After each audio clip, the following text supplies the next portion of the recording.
Thank you पैस्टर का कि उन्होंने मुझे मौका दिया कि मैं आप लोगों के सामने परमेश्वर के वचन को रख सकूं। मेरा नाम अरविंद है और मेरी वाइफ बैठी, उनका नाम रोबिता है। मेरे 2 बच्चे जिनके नाम बहुत कठिन है, एक का नाम है समंथा और दूसरी का नाम है एलिस। जो छोटी है उसका नाम है एलिस और बड़ी का नाम है समंथा। ओके, और हम लोग लगभग 2008 में मुझे परमेश्वर ने चुना।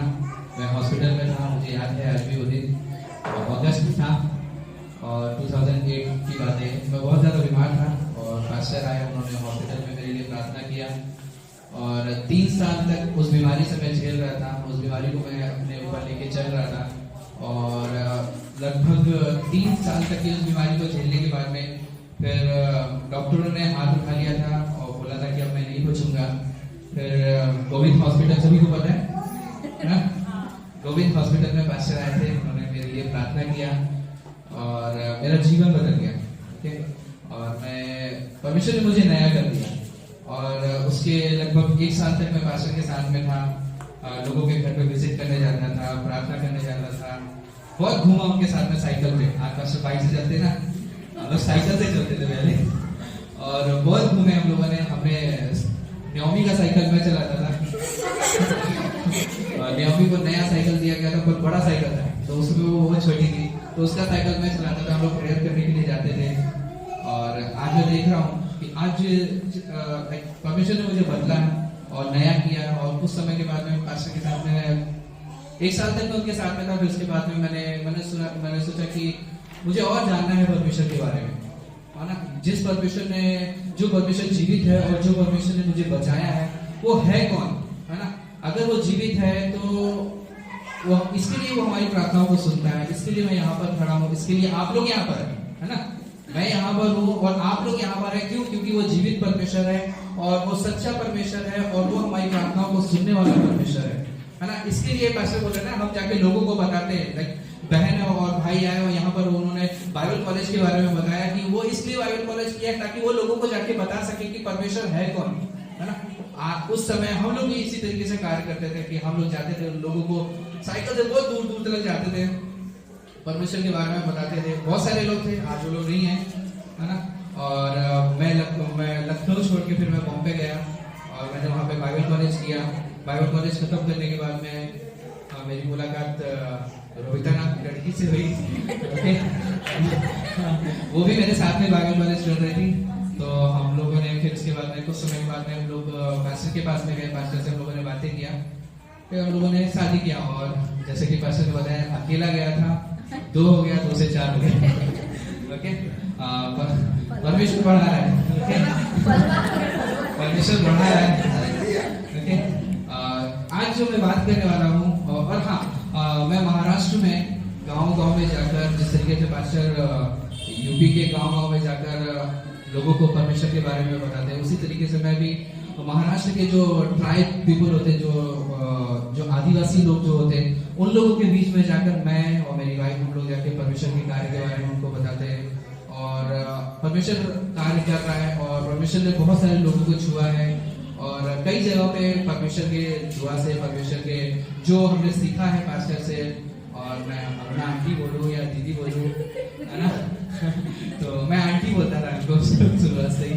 तो जो कुछ भी सीखा है वो मैं जाके लोगों को, वहाँ पर परमेश्वर के लोगों को, जो लोग हैं जो परमेश्वर से अनजान, उन लोगों को मैं जाकर परमेश्वर के बारे में बता रहा हूँ। और परमेश्वर बहुत सारे लोगों को छू रहा है और बहुत सारे लोग परमेश्वर में आ रहे हैं, परमेश्वर से परमेश्वर को जान रहे हैं। ओके, आज जो मैं बात करने वाला हूँ, जिस तरीके से बताया कि पास्टर बता रहे थे कि नई जगह पे हम लोग शिफ्ट हुए। मतलब पहले यहाँ पे कलीसिया होती थी, पर कोरोना की वजह से, है ना, कोविड की वजह से बहुत दिन बाद बहुत सारे लोग नए हैं, है ना। तो एक वचन पढ़ूंगा, दूसरा कुरिन्थियों का किताब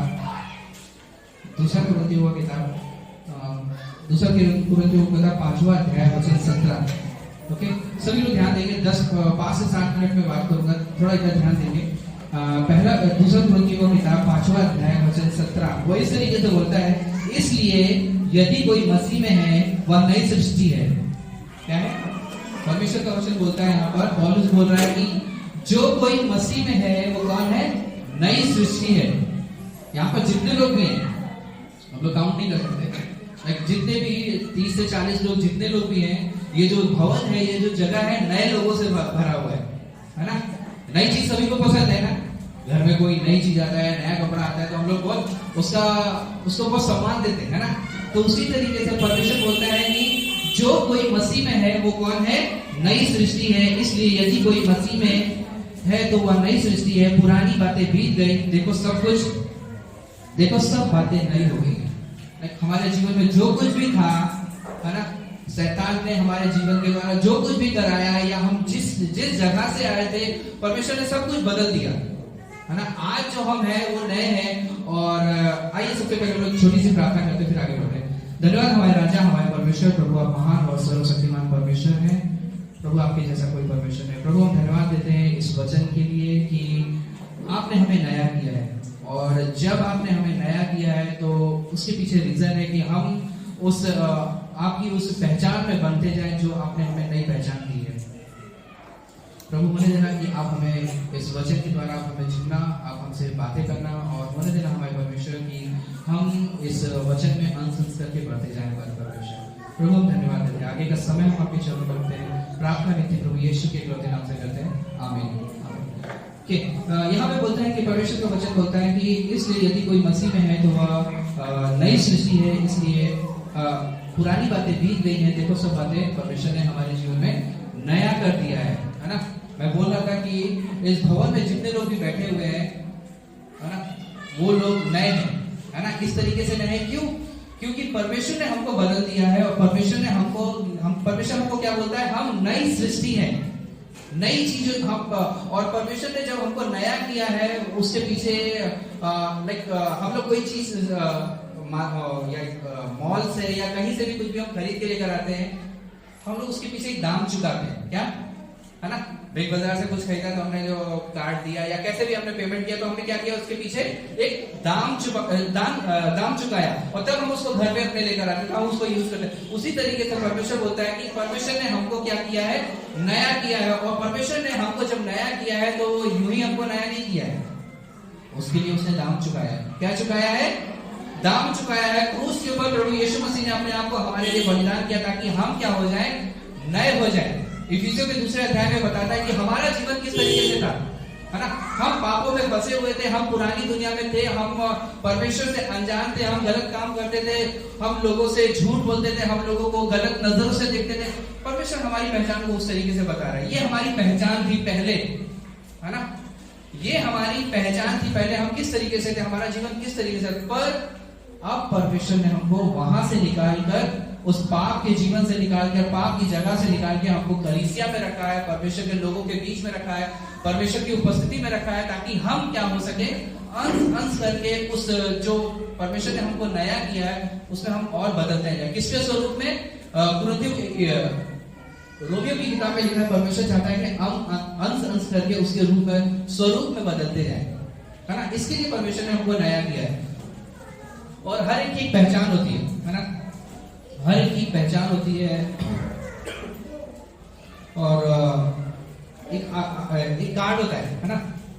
हर एक व्यक्ति के पास उसकी पहचान का एक कार्ड होता है। आधार कार्ड होता है, पैन कार्ड होता है ना, वोटर आईडी कार्ड होता है, या कुछ भी उसका एक प्रूफ होता है। उसी तरीके से परमेश्वर ने हमको नया करने के लिए हमारे लिए क्या रखा है? क्या है? परमेश्वर ने हमको जब नया किया तो हम किस तरीके से हम बोल सकते हैं कि जो परमेश्वर ने, हम नई सृष्टि, हम नई पहचान है। जब हम परमेश्वर के वचन को पढ़ते हैं तब परमेश्वर हमको बताता है कि हम कलीसिया में आते हैं, ये हमारी पहचान है, ये हमारा स्वर्ग जाने के लिए, बोलते ना, कहीं पर भी जाते हैं एक कार्ड होता है ना। हम अगर ट्रेन में बैठ रहे हैं तो हमारे पास टिकट होना जरूरी है, प्लेन में बैठ रहे हैं तो हमारे पास टिकट होना जरूरी है। तो उसी तरीके से परमेश्वर ने हमको एक नई पहचान दी ताकि हम कहा जा सके? स्वर्ग जा सके। और शैतान जो है, जो परमेश्वर को नहीं जो परमेश्वर के लोगों को नहीं चाहता है कि वो लोग उस नई पहचान में बने रहें, तो वो क्या करता है? उस पहचान को चुराने की कोशिश करता है ना। वो हमेशा क्या करता है? हमारी इस पहचान को चुराने की कोशिश करता है। तो वो हमेशा हम पर क्या करेगा? दोष लगाएगा, है ना। वो हम पर क्या करेगा? दोष लगाएगा। वो हमको जो गिराने की कोशिश करता है। वो नहीं चाहता कि हम कलीसिया जाएं, वो नहीं चाहता कि हम संगति में रहें, और वो नहीं चाहता कि हम परमेश्वर की आराधना करें। तो वो कई बार इस तरीके से हमारे जीवन में छोटी छोटी सी लाइक तकलीफें लेकर आता है, ताकि हम उन तकलीफों में क्या हो जाए, बंधे रहें, है ना। हम उन तकलीफों में बंधे रहे और ताकि हम परमेश्वर की क्या कर सके, आराधना करना कर सके। एक स्टोरी सुनाऊंगा, ध्यान से सुनिएगा। एक स्टोरी ऐसी है कि एक लड़की थी, है ना, ध्यान से सुनिए स्टोरी को। और इस स्टोरी में ही इस पूरे संदेश का सारांश है। स्टोरी इस तरीके से, एक लड़की थी और वो मॉल से निकली, है ना, ध्यान से सुनिए। मॉल से निकलने के बाद में वो जा रही थी और अचानक में उसका पर्स चोरी हो गया। क्या हो गया? उसका पर्स चोरी हो गया। और उसके पास जो कार्ड थे, है ना, उसका जो भी कार्ड था, लाइक क्रेडिट कार्ड था या कुछ भी, जो भी उसका कार्ड चोरी हो गया। और जिस व्यक्ति ने उस कार्ड को चोरी किया था, उस व्यक्ति ने उस कार्ड से गलत यूज किया, है ना। क्या चोरी हो गया? उसकी पहचान, उस लड़की की पहचान चोरी हो गई। उस पहचान को जिस दूसरे व्यक्ति ने क्या किया, उस पहचान को गलत तरीके से यूज किया। उसे बहुत सारे लोन ले लिए, है ना, उसे बहुत सारे लोन ले लिया, उसे बहुत सारा जो कर्ज ले लिया और बहुत सारे उसने बिल भर दिए उसी पहचान से। तो क्या हुआ? किसकी पहचान खराब हुई यहाँ पर? उस लड़की की। और जो पुलिस थी उसके घर पे पहुंची, है ना। क्यों? क्योंकि उस व्यक्ति ने उसकी पहचान को चोरी कर गलत जगह पर उसको इस्तेमाल किया था, है ना, गलत जगह पर इस्तेमाल किया था। और जो बिल उसको भरना नहीं था, पर उस बिल को उसको क्या करना पड़ा? भरना पड़ा। और उसी तरीके से शैतान भी हमारी पहचान को क्या करता है, इसी तरीके से चुरा कर वो क्या करता है, मिस यूज करना चाहता है, वो गलत यूज करना चाहता है। वो बताना चाहता है कि आदम की वाटिका में क्या हुआ। आदम की वाटिका में जब शुरुआत में जब परमेश्वर ने आदम और हवा को बनाया और बनाने के बाद में उनको बगीचे में रखा, और जब शैतान आया, शैतान ने क्या बोला? इस फल को खा सकते हो, है ना। उसने क्या किया? उस पहचान को परमेश्वर ने वहां पे क्या लेकर आया? वो दिमाग में, हवा के दिमाग में क्या लेकर आया? थोड़ा सा मिसअंडरस्टैंडिंग लेकर आया कि तुम इस फल को खा सकते हो, पर जिस दिन तुम खाओगे तो परमेश्वर के बराबर हो जाओगे। तुम्हें परमेश्वर की भी जरूरत नहीं पड़ेगी, है ना, तुम्हें किसी की भी जरूरत नहीं पड़ेगी। तुम उड़ के कहीं पर भी जा सकते हो, तुम कुछ भी कर सकते हो, तुम्हें परमेश्वर की जरूरत अब नहीं पड़ेगी। उसी तरीके से शैतान है, वो आज भी हमारे जीवन में ये सब चीजें लेकर आता है ना। वो हमारी पहचान को बदलना चाहता है। वो हमारी पहचान है, हमारी पहचान किसमें है? मसीह में है ना। हमारी और कोई पहचान नहीं है। हाँ, हमारे पास आधार कार्ड है, वोटर आईडी कार्ड है, वो हमारे व्यक्तिगत जीवन के लिए है, जो हम जिस स्टेट में हम रहते हैं वो चीजों की जरूरत है। पर एक दिन जब हमको स्वर्ग के राज में जाना है, तो हमें किसकी जरूरत है? नई परमेश्वर की जरूरत है ना। हम नई सृष्टि है, हम यहाँ के नहीं है ना। हम गीत गाते हैं, हम कौन सा गीत गाते हैं? सियोन देश हमारा है, रहते हम उत्तर प्रदेश पर जाना है हमको, हमारे देश। ओके, तो ये हमारी पहचान यहाँ की नहीं है, उत्तर प्रदेश की नहीं है ना। हमारी पहचान बॉम्बे की है, हमारी पहचान राजस्थान की नहीं, हमारी पहचान कहाँ की है? स्वर्ग की है। और उस स्वर्ग की पहचान को शैतान चुराने के लिए हर दिन आपके लिए कोशिश करेगा, हर दिन आपके पीछे पड़ा रहेगा। मैं बोलता हूँ वो अभी भी चर्च के गेट के बाहर खड़ा होगा, है ना। चर्च के गेट के बाहर खड़ा क्या, वो मस्त कुर्सी डाल के बैठा होगा। ओके, क्या करने के लिए? जो भी आपने यहाँ पे सुना है, जो भी आपने यहाँ पे सीखा है, उस पहचान को, उस शब्द को, उस वचन को वो क्या कर सके? शैतान चुरा सके, है ना। यहाँ पर जो लोग भी बैठे हैं, है ना, परमेश्वर ने हमको क्या बोलता है? वचन बोलता है क्या? कि हम नई सृष्टि है। परमेश्वर ने हमको बदल दिया। अब हमारा जीवन जैसा था वैसा नहीं है, पर अब हमारी पहचान बदल चुकी है ना।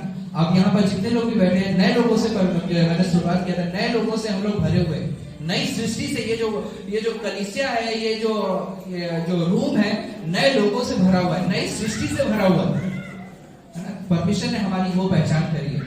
तो उस पहचान को हमेशा जो है शैतान है वो हमेशा चुराने की कोशिश करता है। तो हम इस पहचान को किस तरीके से अपने इस पहचान को हम अपने बस इस पहचान को हम अपने किस तरीके से अपने उसमें रख सकते हैं कि लाइक हम परमेश्वर के वचन को पढ़ें, है ना, हम कलीसिया में आए, लोगों के साथ में आराधना करें और संगति करें, तब ये जो पहचान है ये हमारी क्या होगी? हमारे पास में रहेगी, है ना। शैतान वरना क्या करेगा? इस पहचान को चुराने की कोशिश करेगा। तो जो आप आज जब आप इस भवन से निकलेंगे, इस कलीसिया निकलेंगे, तो आप ये सोच के निकलिए शैतान बाहर बैठा हुआ है और उस हमारी जो पहचान है है ना, नई सृष्टि हम, और एक दिन हम स्वर्ग में जाएंगे और उस पहचान को, उस चीज को शैतान चुराने की कोशिश करेगा। तो आप प्रार्थना करिए, अपने आप में प्रार्थना करिए, लाइक जो भी हमने सीखा परमेश्वर हमारे हृदय में ले जाए, हमारे हृदय की पट्टियों पे लिख दे, मस्ती की पट्टियों पे लिख दे, ताकि जो भी वचन हमने सुना है वो उससे शैतान जो बाहर बैठा है वो चुराने ना पाए। आमीन। आइए हम लोग प्रार्थना करते हैं। धन्यवाद हमारे राजा, हमारे परमेश्वर, प्रभु महान हो और सर्वशक्तिमान परमेश्वर हो। प्रभु जो भी आपने हमारी पहचान बदली है, हम पिता परमेश्वर नई सृष्टि है और पुरानी बातें सब बीत गई हैं। इफिसियों की किताब में जिस तरीके से आपने हमें बताया है कि हम पाप में थे, हम नर्क जाने वाले थे, पर आपकी नजर हम पर पड़ी और आपने हमें वहां से निकाल कर कलीसिया में रखा। ये हमारी पहचान है प्रभु। होने दो इस पहचान को हम बरकरार रख सके और इससे शैतान चुराने ना पाए हमारे परमेश्वर। हमें पता है वो हमें इस पहचान को चुरा नहीं सकता, पर इस पहचान को गलत यूज कर सकता है हमारे परमेश्वर। तो पिता होने दो कि आप हमें वो शैतान के लिए इस्तेमाल ना होने दो, ताकि हम आपके कार्यों में इस्तेमाल हो, कलीसिया के कार्यों में इस्तेमाल हो और हम लोगों के लिए इस्तेमाल हो जो जरूरतमंद है। पिता वो हमारी पहचान बनाए रखे हमारे परमेश्वर।